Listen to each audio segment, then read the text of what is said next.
إن الحمد لله ونحمده ونستعينه ونستغفره ونعوذ بالله من شرور أنفسنا ومن سيئات أعمالنا من يهده الله فلا مضل له ومن يضلل فلا هادي له وأشهد أن لا إله إلا الله وحده لا شريك له وأشهد أن محمدًا عبده ورسوله أما بعد أعوذ بالله السميع العليم من الشيطان الرجيم بسم الله الرحمن الرحيم يا أيها الذين آمنوا اتقوا الله حق تقاته ولا تموتن إلا وأنتم مسلمون يا أيها الناس اتقوا ربكم الذي خلقكم من نفس واحدة وخلق منها زوجها وبث منهما رجالا كثيرا والنساء واتقوا الله الذي تساءلون به والأرحام إن الله كان عليكم رقيبا يا أيها الذين آمنوا اتقوا الله وقولوا قولا سديدا يصلح لكم أعمالكم ويغفر لكم ذنوبكم ومن يطع الله ورسوله فقد فاز فوزا عظيما ومن أصدق الحديث كتاب الله وخير الهدي هدي محمد صلى الله عليه وسلم وشر الأمور محدثاتها وكل محدثة بدعة وكل بدعة ضلالة وكل ضلالة في النار وقال عز وجل في الموضع آخر یوصیکم اللہ فی اولادکم للذکر مثل حظ الانثیین۔ ہر قسم کی تعریفیں، بڑائی، کبریائی، حمد و ثنا اس خالق کائنات مالک ارض و سما کے لیے لائق اور زیبا ہے جس اللہ رب العالمین نے ہم تمام انسانوں کو پیدا کیا، اور ہر طرح کے درود و سلام ہو ہمارے آخری نبی حضرت محمد مصطفیٰ صلی اللہ علیہ وسلم۔ معزز سامعین اکرام، اللہ رب العالمین کا یہ احسان عظیم ہے کہ اللہ رب العالمین نے ہم انسانوں کی رشد و ہدایت کے لیے انبیاء اکرام کو مبعوث فرمایا، اور ان کے ذریعے سے ہمیں زندگی جینے کا ہر وہ طریقہ، ہر وہ ادب سکھایا جس کے ذریعے سے ہم دنیا و آخرت میں کامیابی حاصل کر سکتے ہیں۔ اور اس امت کی خصوصیت اگر دیکھا جائے تو اس امت کے صف اول کے جو لوگ ہیں وہ صحابہ اکرام ہیں، اس کے بعد کے جو لوگ ہیں وہ تابعی ہیں، اس کے بعد کے جو لوگ ہیں وہ تبع تابعی ہیں، اور ان کے تعلق سے اللہ نے یہ کہہ دیا فَإِنْ آمَنُوا بِمِثْلِ مَا آمَنْتُمْ بِهِ فَقَدْ اهْتَدَوْا، کہ اگر تم اس کے جیسے ایمان لاؤ گے تو کامیاب ہوگے، ورنہ تمہارا ایمان اللہ کے یہاں قابل قبول نہیں۔ اب ہمیں یہ چیز کو دیکھنا ہے کہ صحابہ نے اللہ کے رسول سے جن چیزوں کو سنا، سیکھا، کیا آج ہمارے اندر وہ چیز موجود ہے؟ ہم اس چیز پہ عمل پیرا ہے؟ آج میں جس موضوع کے تحت آپ کے سامنے بات رکھوں گا وہ موضوع ہے وصیت کیا ہے۔ وصیت کہتے کسے؟ وصیت ہر اس حکم کو کہتے ہیں جو انسان کے مرنے کے بعد نافذ ہو، ہر اس بات کو کہتے ہیں جو انسان کہہ کر چلا گیا ہو، ہر اس امر کو کہتے ہیں جو انسان دو گواہوں کے موجودگی میں اسے بیان کر دیا ہو۔ عہد یضاعف بعد الموت، وہ عہد جو موت کے بعد نافذ ہو، جسے انسان لکھ گیا ہو، اسے وصیت کہتے ہیں۔ آج اس وصیت کے تعلق سے جو اتنا اہم مسئلہ ہے، آج امت کو اس چیز کی فکر نہیں، یا اس باتوں پہ اگر دیکھا جائے تو بات ہوتی ہی نہیں کہ جبکہ صحابہ کے اندر ان چیزوں پہ کہ جو انہیں پتہ چل جاتی اس چیزوں کے بارے میں وہ کس قدر محتاط ہوتے ہیں، اور اللہ کے رسول صلی اللہ علیہ وسلم نے اگر دیکھا جائے تو اپنے آخری حجۃ الوداع کے خطبے میں جو امامہ باہمی رضی اللہ تعالیٰ عنہ کی روایت ہے کہ آپ نے جو ارشاد فرمایا ما من حق مسلم، کہ کوئی بھی مسلم کے ایک تعلق سے اللہ کے رسول نے ایک حدیث یہ بیان فرمائی کہ ان اللہ اعطى كل ذی حق حقا لا وصیۃ لوارث لہ۔ اللہ کے رسول نے حجۃ الوداع میں یہ حدیث بیان کی کہ بے شک اللہ رب العالمین نے ہر حقدار کو اس کا حق دے دیا ہے، کسی وارث کے لیے کوئی وصیت نہیں۔ ایک دوسری روایت میں جو عبداللہ ابن عمر سے ہے کہ ما من امر مسلم، کہ کوئی بھی مسلمان ایسا نہیں ہے جس کے پاس لہو شیء، کوئی چیز ہو اور وہ ارادہ کرتا ہو وصیت کرنے کا، اور اس کے پاس یبیت لیلتان، 2 رات ایسی گزرے کہ اس کی وصیت اس کے تکیے کے نیچے لکھی ہوئی ہو۔ عبداللہ ابن عمر کہتے ہیں کہ جب سے میں نے اللہ کے رسول صلی اللہ علیہ وسلم سے اس حدیث کو سنا، میری کوئی رات ایسی نہیں گزری کہ میں نے اس وصیت کو اپنے تکیے کے نیچے لکھ کر نہ رکھا ہو۔ وصیت کے ارکان کیا ہے، کہ کون کون سے ارکان ہیں جو وصیت میں ایک انسان کو دیکھنا چاہیے۔ پہلے چیز الموسی، جو وصیت کر رہا ہے، والموصی لہ، جس کے لیے وصیت کی جا رہی ہے کہ وہ کس کے لیے وصیت کر رہا ہے، والمال، وہ مال اس کے پاس ہو وہ اسی کی وصیت کرے گا، واللفظ، وہ لفظ ہو، وہ الفاظ ہو جس کے ذریعے سے وہ کہہ رہا ہو یا لکھنے کا حکم دے رہا ہے، اسے وصیت کہتے ہیں۔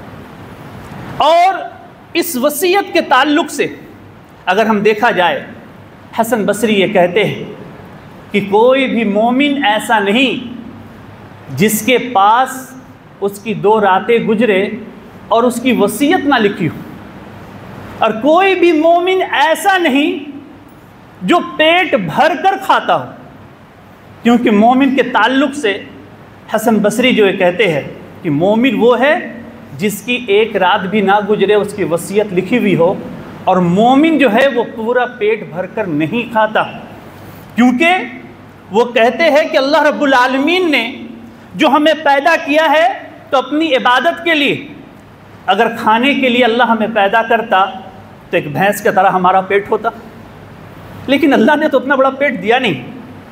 تو بتانا مقصود ہے کہ تم زندگی میں جو دنیا میں آئے ہو تو تمہاری زندگی کا مقصد صرف کھانا پینا نہ ہو، بلکہ تمہیں اللہ کے فرمان کے مطابق اپنی زندگی گزارنے کی کوشش بھی کرنی چاہیے، اور یہ سوچنی چاہیے۔ شیخ البانی یہ کہتے ہیں کہ طریق اللہ الطویل، اللہ کی راستہ بہت لمبی ہے، ہم جو ہے وہ کچھوے کی چال چل رہے، ہم یہ ہدف نہیں رکھتے، یہ پوری طاقت نہیں رکھتے کہ اس راستے کو ہم پار کر لیں، لیکن اللہ سے یہ امید کر سکتے ہیں کہ اللہ ہمارے اس راستے کو تو صحیح سنت کے مطابق صراط مستقیم پہ چلنے کی ہمیں توفیق دے۔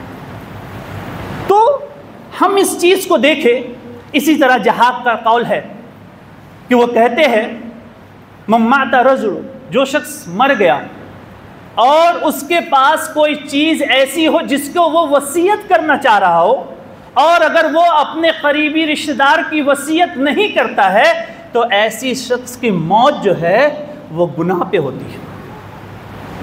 اور علماء یہ کہتے ہیں کہ جو شخص بغیر وصیت کر اگر مر جاتا ہے تو وہ کبیرہ گناہ کا ارتکاب کرتا ہے۔ اب ان وصیتوں کو تعلق سے ہم دیکھ لیں کہ وصیت کے تعلق سے اللہ کے رسول صلی اللہ علیہ وسلم نے جو ہمیں جو چیز فرمائی کہ وصیت ہم کن چیزوں میں کریں گے، کون سی ایسی چیز۔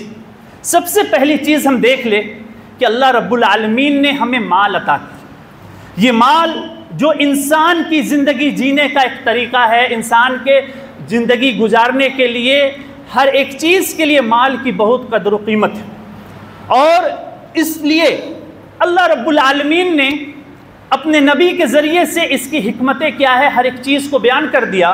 اور اس کے ساتھ ساتھ اگر ہم دیکھیں کہ اللہ رب العالمین نے اپنے نبی کے ذریعے سے جو ہمیں حکم دیا کہ ہر ایک چیز کے بارے میں ہم قرآن کو اٹھا کر دیکھ لیں کہ نماز کے تعلق سے قرآن میں اتنا ذکر نہیں، تفصیلی مسائل نہیں ہیں، صرف کہا گیا اقیم الصلاۃ، نماز قائم کرو، اس کی تفصیل دیکھنا ہے تو ہمیں حدیث دیکھنی۔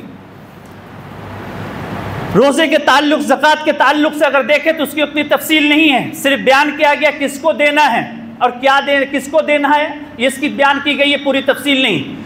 روزے کے احکام اگر دیکھا جائے تو چند احکام کو بیان کیا گیا ہے، اس کے علاوہ نہیں بیان کی گئی۔ حج کے احکام کو بھی اسی طرح اللہ رب العالمین نے مختصر طور پہ بیان کیا، لیکن وراثت کے اس مسائل کو جس کے تعلق سے اللہ رب العالمین یہ کہہ رہا ہے یوسکم، اللہ تم کو وصیت کر رہا ہے، کیا کہہ رہا ہے؟ یوسکم، اللہ رب العالمین تم کو یہ وصیت کر رہا ہے للذکر مثل حظ الانثیین، کہ لڑکی کے مقابلے میں لڑکے کا 2 حصہ ہے۔ یہ تو اللہ رب العالمین نے ہمیں وصیت کر کر یہ بتلایا کہ تم کیا کرتے ہو۔ تو اس تعلق سے ہم دیکھیں کہ اللہ رب العالمین نے سورہ نساء کی آیت نمبر 11، آیت نمبر 12 اور آیت نمبر 176 میں اللہ رب العالمین نے پورے احکام کو ذکر کر دیا اور یہ بتلا دیا کہ تمہیں کیا کرنا ہے، کیسے کرنا ہے، کس کو کتنا ملے گا، باپ کا کتنا حصہ ہے، ماں کا کتنا حصہ ہے، بیوی کا کتنا حصہ ہے، بیٹیوں کا کتنا حصہ ہے، ہر ایک چیز کو، ایک ایک چیز کو بیان کر دیا، کیونکہ اللہ رب العالمین کو یہ پتا تھا کہ مال ایک ایسی چیز ہے جس کے تعلق سے انسان ایک نہ ایک دن آپس میں لڑ کر سر پٹول کریں گے، وہ لڑیں گے آپس میں، ایک دوسرے کے خون کے پیاسے ہوں گے، اس لیے اس مسائل کو اللہ رب العالمین نے پورے طور پر کھول کر بیان کر دیا اور یہ بتلا دیا کہ تم وصیت جو ہے تمہیں اللہ رب العالمین یہ کر رہے تمہیں کہ تم کتنا کتنا بانٹو گے۔ تو ہم ان چیزوں کو، آج قرآن ہمارے پاس موجود ہے، آج حدیث ہمارے پاس موجود ہے، لیکن آج ہم پوچھنا چاہتے ہیں کہ آپ تمام حضرات سے کہ آج ہم نے وصیت کی تقسیم، اپنی وراثت اپنے گھر میں کیا ہم نے کی؟ کیا کسی عالم سے آ کر ہم نے ملا کہ وصیت کس کے لیے ہے؟ وصیت میں وراثت جو تقسیم ہوتی ہے اس کا کیا حکم ہے؟ کیا اللہ رب العالمین نے بتلایا ہے کس کو کتنا دینا ہے؟ آج کسی کو اس چیز کی فکر نہیں۔ اس پوری آیت کو اللہ رب العالمین یہ بیان کر کے یہ فرما رہا تلک حدود اللہ، یہ اللہ کے حدیں ہے، اگر تم اللہ اور اس کے رسول کی اطاعت کرتے ہو، یعنی اس کے مطابق تم اپنی وصیتوں کو پوری طرح سے نافذ کرتے ہو تو تم جنت میں داخل ہوگے، خالدین فیہا، ہمیشہ ہمیشہ رہو گے۔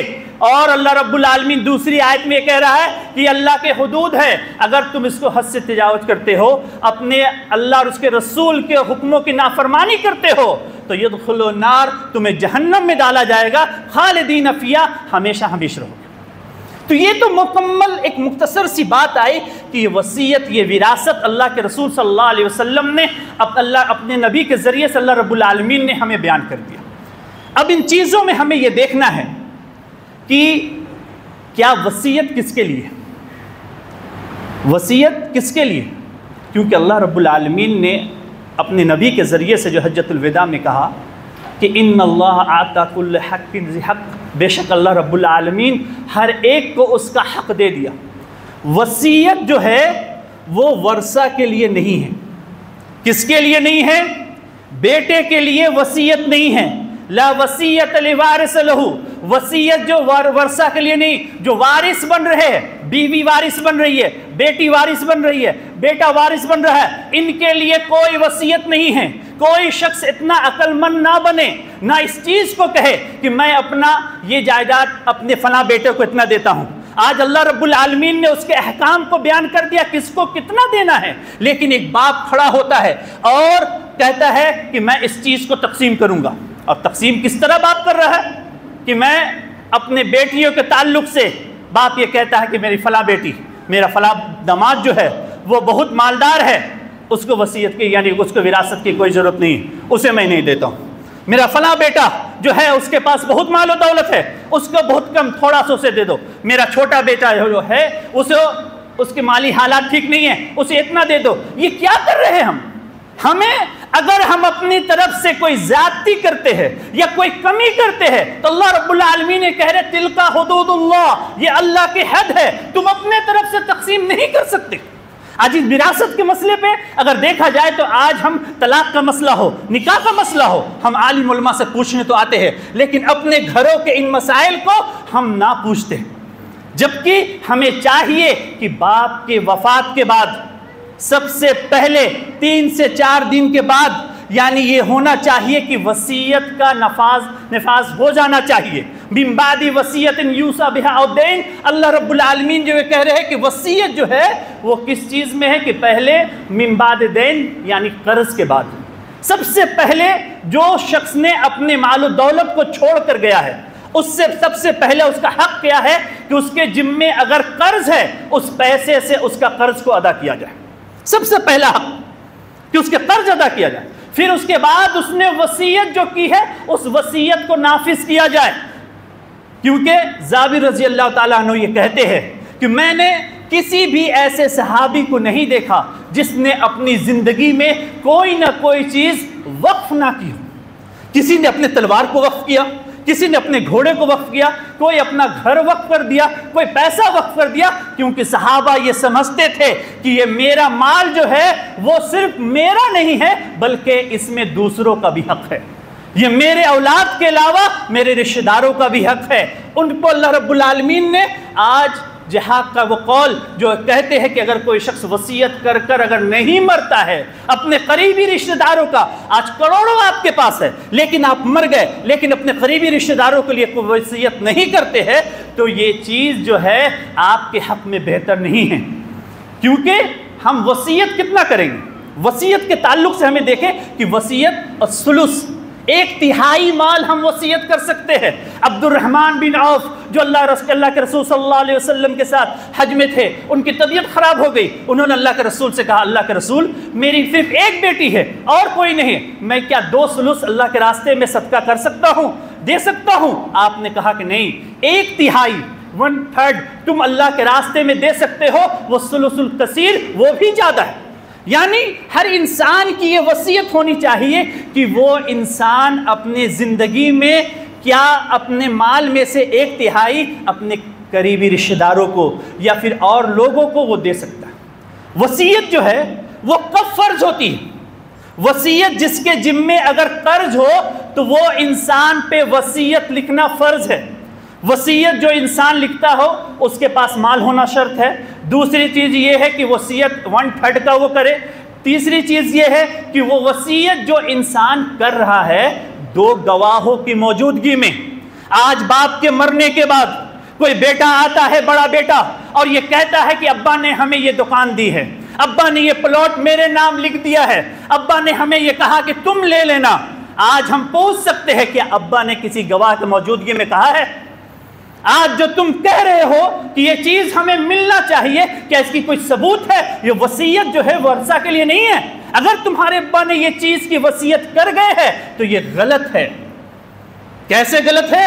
کیونکہ اسلام نے اس کا حق دے چکے ہیں۔ اب جائز ہے کہ کوئی بھی انسان اپنے طور پہ کسی کو وصیت نہیں کر سکتا۔ آج اس چیز کے نفاذ کے لیے ہم دیکھیں کہ آج ہمارا معاشرہ جو ہے وہ کس قدر اس چیز کو چھوڑ چکا ہے کہ آج باپ کے مرنے کے بعد بیٹیاں آ جاتی ہیں، بیٹے آ جاتے ہیں اور یہ کہتے ہیں ابا تو ہمیں یہ کہتے، ہمیں یہ چیز ملنا چاہیے، لیکن اس کی ثبوت پہ کوئی دلیل نہیں ہے، ان کو اتنا ہی ملے گا جتنا اس کا حق ہے۔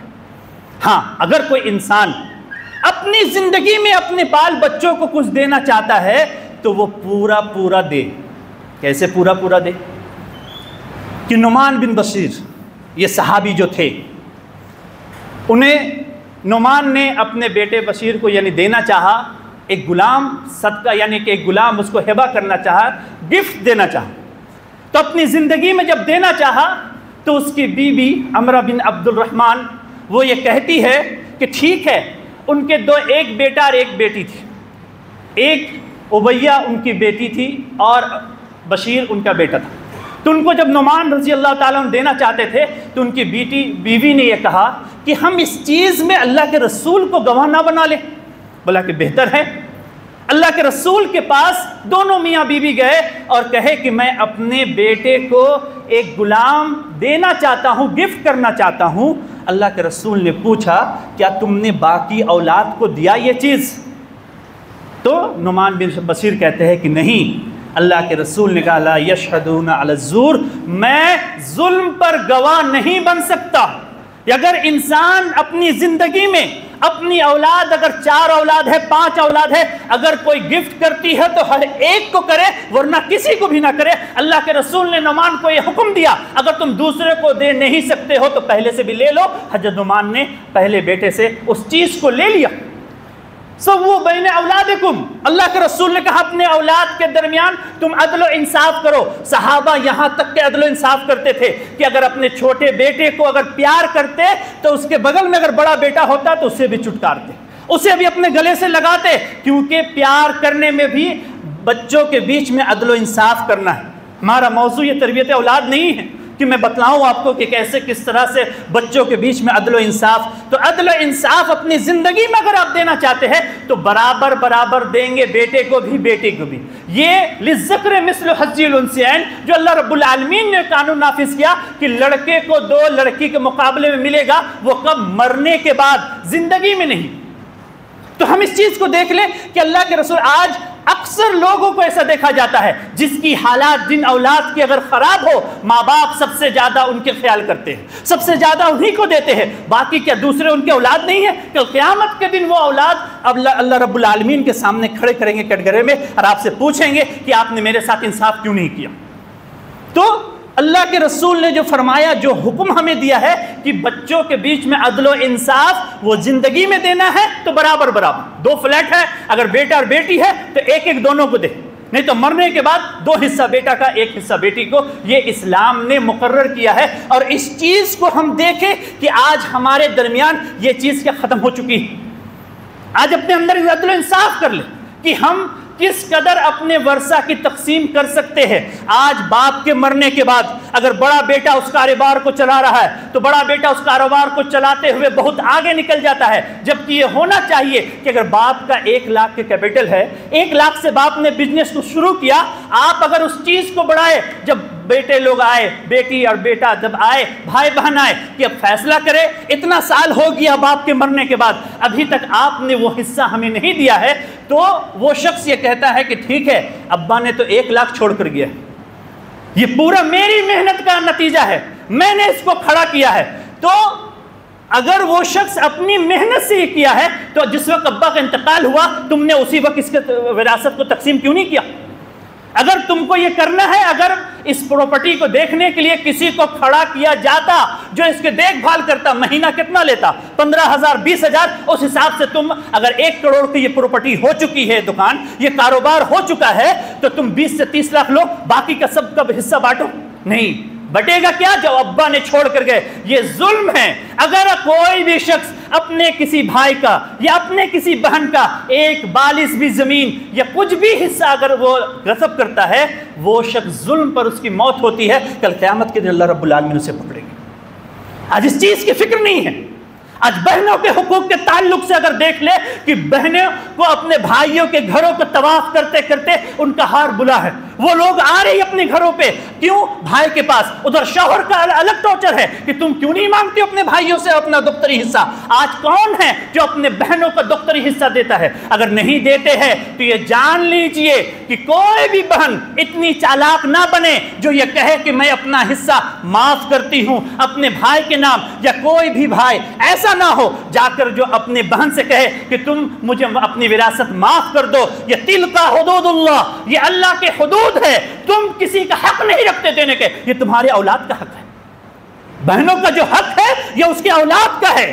مرنے کے بعد بہنوں کا وہ حق دے دو۔ تم لاکھ نمازی ہو، روزے دار ہو، اگر باپ کے مرنے کے بعد اپنے گھروں کی تقسیم نہ کی ہو تو کل قیامت کے دن اس کی پکڑ ہوگی۔ اور تقسیم کس طرح سے ہوگی؟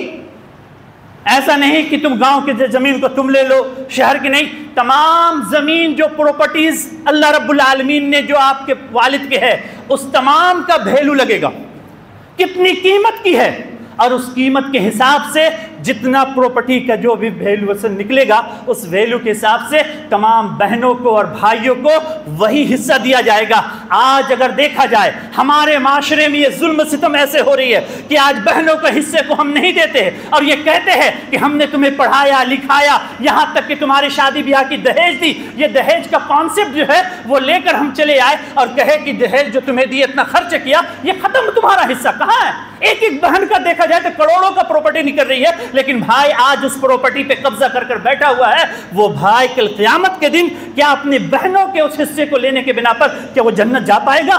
لاکھ عبادت کر لے وہ جنت نہیں جا پائے گا، کیونکہ یہ تلک حدود اللہ، اللہ نے کہہ دیا کہ میرے حد ہے، تم اس سے تجاوز نہ کرنا، نہ تم اس سے معاف کروا سکتے ہو، نہ تم اس سے لے سے چھوڑ سکتے ہو۔ یہ اللہ نے تمہیں مقرر کردہ حد، یہ دیے حصے کو، اس کو تم کو لینا حق ہے۔ تو ہمیں آج دیکھنا چاہیے کہ ہم اپنی نماز اور روزے کے ساتھ اپنی وصیت، اکثر لوگ یہ سمجھتے ہیں کہ وصیت اپنے ورثہ کے لیے، اپنے بیٹے کے لیے، بیٹی کے لیے، اس کے لیے نہیں، غیر وارث کے لیے وصیت ہے۔ اور وصیت وہ ہے جو چیز آپ کر کے جا رہے ہیں، قرض ہو، یہ چیز ہو، تمام چیزوں کے بارے میں لکھی ہونی چاہیے۔ ایک نوٹ پیڈ آپ کے موبائل پہ ہونا چاہیے، ایک ڈائری ہونی چاہیے جس میں آپ ہر کچھ لکھتے ہو اپنے سگنیچر کے ساتھ، اور اس کی گواہ بنائے کہ میں نے یہ چیز لکھے، تاکہ مرنے کے بعد لوگ ادھر ادھر نہ جائے۔ آج مرنے کے بعد آج یہ امام صاحب کو کہا جاتا ہے کہ آپ اعلان کر دیجئے کسی سے لین دین ہو تو کر لے۔ کیا اللہ کے رسول صلی اللہ علیہ وسلم نے کیا کیا؟ اللہ کے رسول نے جب اونٹ لی تو آپ نے کہا کہ حاضر مشتر محمد بن عبداللہ، کہ محمد بن عبداللہ نے اس اونٹ کو خریدا، تم لکھو۔ صحابہ کہتے ہیں اللہ کے رسول ہم آپ کے لکھے، بولے کہ ہاں لکھو، میں لکھوں گا تو امت لکھے گی۔ آج لکھنے کا تصور ختم ہو چکا ہے کہ ہم اپنی باتوں کو لکھ کر رکھے، اپنی بیوی کو بتلائے کہ دیکھو میرے بعد ان چیزوں کا ہونا لازم ہے، اس چیز کو تم کر سکتے ہو۔ اس کے ساتھ ساتھ آج ہمارے معاشرے میں ٹی وی پکچر کا ایسا چلن چل چکا ہے کہ جس کے ذریعے سے آج انسان یہ کہتا ہے کہ آج ہم اپنے بڑے بیٹے جو ہمارا بہت نافرمان ہے، ہم اس کو اپنی جائیداد سے بے دخل کرتے ہیں، ہم فلاں بیٹی کو بے دخل کرتے ہیں، ہم اسے، وہ ہمارا نافرمان ہے، ہم اسے کچھ بھی نہیں دیتے ہیں۔ یہ ہمارے 4 اولاد ہے، چھوٹا بیٹا سب سے زیادہ ہماری خدمت کرتا ہے، میں اپنی پوری جائیداد اسے دیتا ہوں۔ یہ حرام ہے، کیونکہ اللہ کے رسول نے فرمایا کہ کوئی بھی کافر کسی مسلم کا وارث نہیں ہو سکتا۔ اگر آپ کا بیٹا کافر ہے تو وہ آپ کے جائیداد سے بے دخل ہے، اگر کافر نہیں ہے، جتنا بھی نافرمان ہے، آپ کو اس کا حق دینا ہوگا۔ کہاں سے لے کر چلے آئے یہ فلمیں دیکھ دیکھ کر؟ یہ فلمی ڈائلاگ ہے کہ ہم بے دخل کرتے ہیں۔ آپ کون ہوتے ہیں بے دخل کرنے والے؟ اللہ نے اس کا حق مقرر کیا، آپ کو دینا ہے۔ وہ جتنا بھی نافرمان ہے، اگر اس نے نافرمانی کی، آپ کی خدمت نہ کی، کل قیامت کے دن اس کو پکڑ ہوگی۔ آپ اس چیز کی فکر کیوں کرتے؟ آپ کا جو حق ہے وہ دے۔ اسی طرح لوگ سوچتے ہیں کہ بیوی ہماری حق نہیں، ہم اپنی تمام جائیداد لوگ مرنے کے بعد اپنے اولاد کو دیتے، بیوی کو محروم کر دیتے ہیں۔ کیا بیوی کا حق نہیں ہے؟ یہ بیوی ہماری نافرمان ہے۔ اگر نافرمان ہے تو اس کے لیے جہنم اللہ نے تیار کر رکھا ہے، تم کیوں اس کی فکر کرتے ہو؟ تم کیوں اس کے ذریعے سے اس کے جائیداد کو کاٹ کر، اس کے حصے کو کاٹ کر تم اپنے لیے جہنم خرید رہے ہو؟ یہ کہاں سے لے کر چلے آئے ہم کہ آج یہ چیز ہمارے اندر یہ رائج ہو چکا کہ ہم اپنے بیٹے کو، اپنی بیٹی کو ہم بے دخل کرتے ہیں۔ اسلام میں بے دخل اسی شرط پہ، یا تو آپ کافر ہے تو آپ کا بیٹا آپ کا وراثت نہیں ہوگا، یا آپ کا بیٹا کافر ہے تو آپ کے مال کا وارث نہیں ہوگا۔ یہ دونوں فیصلہ آپ کو کرنا ہے کہ آپ دونوں میں کافر کون ہے۔ آج اسلام کے صحیح قانون آج ہمیں پتہ نہیں کہ ہمیں کیسے فیصلہ کرنا چاہیے، ہمیں کیا نفاذ کرنا چاہیے۔ آج ان چیزوں کے بارے میں ہم سوچتے نہیں ہیں، جو منہ میں آتا کہہ دیتے، وکیل کو بلائے اور یہ صرف لکھ دیے۔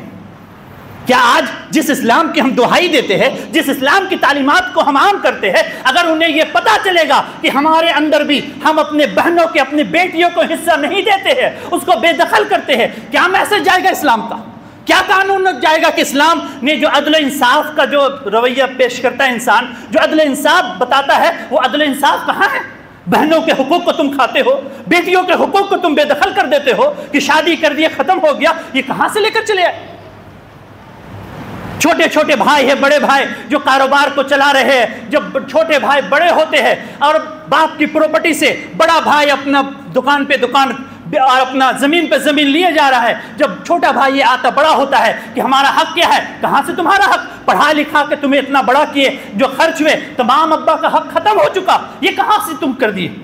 یہ تم کیسے باپ کے پراپرٹی پہ تم پوری طرح سے جو جم کر بیٹھے ہوئے ہو, ایک ایک چیز کا, ایک ایک اینٹ کا ویلو لگے گا, یاد رکھیے گا. جو پراپرٹی, جو گھر ہے, جتنے کیش چھوڑ کر گئے, جو جیور چھوڑ کے گئے, ہر ایک چیز کا ویلو ہوگا اور تمام میں تقسیم ہوگی. یہ ہے وراثت کی قانون. اپنے مرضی سے آپ نہیں کر سکتے, اتنا تم لے لو, اتنا ہم لے لیتے ہیں. یہ اسلام ہمیں نہیں سکھاتا, بلکہ ہمیں یہ سکھلاتا ہے کہ ہر ایک کا حق ادا کریں. حق وہ ہے جو اللہ رب العالمین نے قرآن پڑھے ترجمے کے ساتھ نا. آج مقصد یہ ہے کہ آج ہم قرآن کو صرف پڑھتے ہیں کس لیے؟ نیکی کے لیے, ثواب کے لیے, کہ ایک حرف میں ہمیں 10 نیکی. کرو نیکی, نیکی منع نہیں ہے اس سے, نیکی کرو, لیکن قرآن ہمارے لیے سمجھنے کے لیے اتارا گیا. ہمارا دستور حیات ہے, ہماری زندگی کے ایک ایک مسائل اس میں موجود ہے. ہم اسے پڑھ کر تو دیکھیں. سورہ نساء میں کیوں اللہ نے عورتوں کے تمام مسائل کو بیان کیا؟ کہ وہ بتانا چاہ رہا ہے کہ دیکھو تم حق تلفی نہ کرنا. زمانے جاہلیت میں عورتوں کا مقام یہ تھا کہ ان کے گھروں پہ عورتوں کو کوئی حصہ نہیں ملتا تھا. وہ اس کے عبادت خانوں میں نہیں جاتی تھی. وہ عورتیں جو صرف ایک زندگی گزارنے کا ان کے پاس ایک سامان تھی, اور اس کے علاوہ عورتوں کا کوئی حق نہیں تھا. اسلام نے عورتوں کو وہ حق دیا. آج اگر تم اپنے بہنوں کا یا اپنے بیٹیوں کا حق اگر نہیں دیتے ہو, کل قیامت کے دن تم پکڑے جاؤ گے. یہ ہمیں سوچنا چاہیے. اور اگر باپ غلط وصیت, غلط میراث کو تقسیم کر کر چلا گیا ہے, تو بیٹوں کو چاہیے کہ تمام ورثہ کو بیٹھائے, کہ تمام بھائیوں آئے, بہن آئے, ابا نے تمہیں یہ دیا, یہ دیا, ابا نے اس چیز کو غلط کیا, ابا کو یہ کرنا نہیں چاہیے. ہر ایک کا اتنا اتنا حق ہے. اگر اپنے باپ سے سچی محبت ہے تو وہ اگر غلط کر کے گئے تو اس کی وصیت کو, اس کی میراث کی تقسیم کو تم صحیح کر کر اپنے لیے بھی اور اپنے باپ کے لیے بھی دنیا و آخرت کے ہر ایک چیز کو بہتر بنا لو. کہیں ایسا نہ ہو کہ مرنے کے بعد تم تو جنت جا رہے ہو, لیکن کہیں نہ ہو کہ ایسا تمہارے باپ تمہارے سامنے جہنم جا رہے دوسروں کے ساتھ ناانصافی کرنے کے بنا پر. تو ان چیزوں کو ہم دیکھیں. اور وصیت جو ہے ہم کن چیزوں میں کر سکتے ہیں اور کیسے کیا کر سکتے ہیں. شیخ البانی رحمۃ اللہ علیہ جو اتنے بڑے محدث ہیں, انہوں نے اگر صحیح اور ضعیف حدیثوں کو الگ نہ کیا ہوتا تو آج کوئی ڈنکے کے چوٹ پر یہ نہیں کہہ سکتا کہ حدیث صحیح ہے, یہ ضعیف ہے. ان کی وصیت جو انہوں نے آخری عمر میں کی, جو مرنے کے بعد اس کی وصیت کو ہم دیکھ لے کہ ہم بھی اس طرح کی وصیت لکھے, کہ وصیت کس طرح لکھی جاتی ہے, ان وصیتوں کو ہم دیکھیں.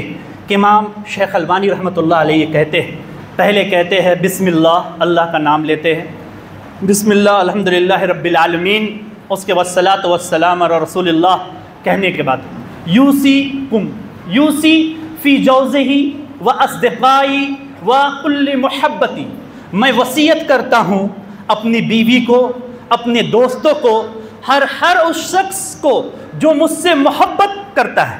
اذا بلغنی وفاتی, جب میری وفات کی خبر اسے مل جائے, اول سب سے پہلے وہ میرے لیے مغفرت اور رحمت کی دعا کرے.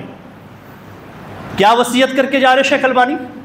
اپنی بیوی, اپنے دوستوں کو, اپنے جو تمام محبت کرنے والے, کہ جیسی میری موت کی خبر تمہیں پہنچے سب سے پہلے تم میرے لیے مغفرت کی دعا کرنا. دوسری وصیت یہ کہتے ہیں کہ میرے گھر والے کوئی بھی زور سے چلا کر نہ روئے. میں یہ وصیت کرتا ہوں کہ وہ لوگ خاموشی کے ساتھ, جو اللہ کے رسول صلی اللہ علیہ وسلم رونے کا جو طریقہ ہے کہ آنکھوں سے آنسو گر جائے, کہ اگر یہ وصیت کر کے جاتے ہیں, کیونکہ بخاری کی حدیث ہے کہ بے شک میت کو اس کے گھر والوں کے رونے کی وجہ سے عذاب ہوتا ہے. آج باپ مر جائے, اب بیٹیاں چلا چلا کر روتی ہے, ہمارے ابو چلے گئے, ہمارے ابا چلے گئے, ہمیں کون دیکھے گا, اتنے جلدی لے گئے. یہ الفاظ تو تم کہہ رہے ہو, اپنے باپ کے سب سے بڑے دشمن تم ہوئے کہ تم اسے تکلیف پہنچا رہے ہو. جو الفاظ تم نکالتے ہو رونے کے وقت, انہیں میت کو سب سے زیادہ تکلیف ہوتی ہے. رو، تمہارے قریبی سب سے گئے ہیں، آنکھوں سے آنسو جسے اللہ کے رسول صلی اللہ علیہ وسلم کے جو ناتی کو جو ہاتھ میں دیا گیا، ان کی وفات جو ہوئی، اللہ کے رسول جب تڑپ کر جو بچہ نے دم نکل گیا اس کا، اللہ کے رسول صلی اللہ علیہ وسلم کی آنکھوں سے آنسو نکلنے لگے، تو سعد بن ابی وقاص کہتے ہیں اللہ کے رسول آپ بھی روتے ہیں؟ بولا کہ ہاں، یہ اللہ کی رحم ہے جو تمہارے دلوں میں ڈالی گئی ہے، اسے تم دیکھ لو۔ اس کے بعد شیخ البانی یہ وصیت کرتے ہیں کہ تم جو میرے ساتھ یہ کرو، اور اس کے ساتھ وہ کہتے ہیں کہ تم سب سے جلدی کرنا کس چیز میں؟ اجعل دفنی، میری دفن میں تم جلدی کرنا، لا تنظر اولادی، میری اولاد کا تم انتظار نہ کرنا، اذا خارج المدینہ، اگر وہ شہر سے باہر ہے تو اس کے آنے کا تم انتظار نہ کرنا، اگر ظہر میں میرا انتقال ہو جائے تو عصر کے وقت تم اسے دفنا دینا، میرے اولاد کا تم انتظار نہ کرنا۔ آج تو دیکھا جائے کہ مرنے کے بعد 24 گھنٹے تک لوگوں کی لاشیں رکھی ہوئی ہے، فریزر میں رکھی ہوئی ہے، ناک سے بلڈ آ رہا ہے، منہ سے بلڈ آ رہا ہے، جسم پھول رہا ہے، بدبو آ رہی ہے، کیوں؟ چھوٹا بیٹا نہیں آیا، بڑا بیٹا نہیں آیا۔ آخری وقت میں دیکھ کر کیا کرو گے؟ مومن قوم صرف مردوں کی خیال نہیں کرتے بلکہ زندوں کا بھی خیال کرتے۔ اگر باپ سے اتنی محبت تھی جب بیمار تھے، مرض الموت میں تھے، کیوں نہیں آئے دیکھنے کے لیے؟ آج آخری وقت میں باپ کو دیکھ کر کیا کر لو گے؟ یہ سنت کے خلاف جو تمہارے خلاف ورزی ہو رہی ہے کہ اللہ کے رسول کا حکم ہے کہ میت کو جیسے وفات ہو فوراً اس کو دفنایا جائے، تو اس چیز کے لیے شیخ البانی یہ کہتے ہیں کہ جلدی کرنا، میرے اولاد کا بھی انتظار مت کرنا۔ یہ ہے اصل کہ یہ سب وصیت ہم بھی لکھ کر جائے اپنے گھر والوں کو، اور یہ کہے کہ تم اس طرح کریں۔ اس کے بعد یہ کہتے ہیں ولا يتوکل، یعنی کہتے ہیں کہ شیخ البانی کہ میری جنازے میں، یعنی میری میت کو غسل کون دے؟ وہ کہتے ہیں کہ میری میت کو غسل میرا پڑوسی خضر بن عبداللہ، جو میرا پڑوسی ہے، وہ میری غسل دے۔ انسان کو یہ بھی وصیت کرتے رہنا چاہیے کہ ہم مر کے جا رہے ہیں، میری غسل کو کون دے؟ ایسا شخص جو صحیح طریقہ سے سنت کے مطابق غسل جانتا ہو دینے کے لیے۔ سوچئے کیسی پڑوسی سے محبت تھی، آج اپنے پڑوسیوں کو ہم دیکھنا نہیں چاہتے، اور ان کے پڑوسی کیسے کہ وہ کہہ رہے ہیں کہ میرے پڑوسی جو ہے وہ مجھ کو غسل دے۔ یہ اپنی وصیت میں وہ لکھ کر گئے۔ وصیت یہ ہونی چاہیے اپنی مال کا کہ کس کے ساتھ قرض ہے، اس کے ساتھ ساتھ تمہارے مرنے کے بعد کیا کیا ہونا چاہیے، وہ تمام چیزیں لکھنی چاہیے۔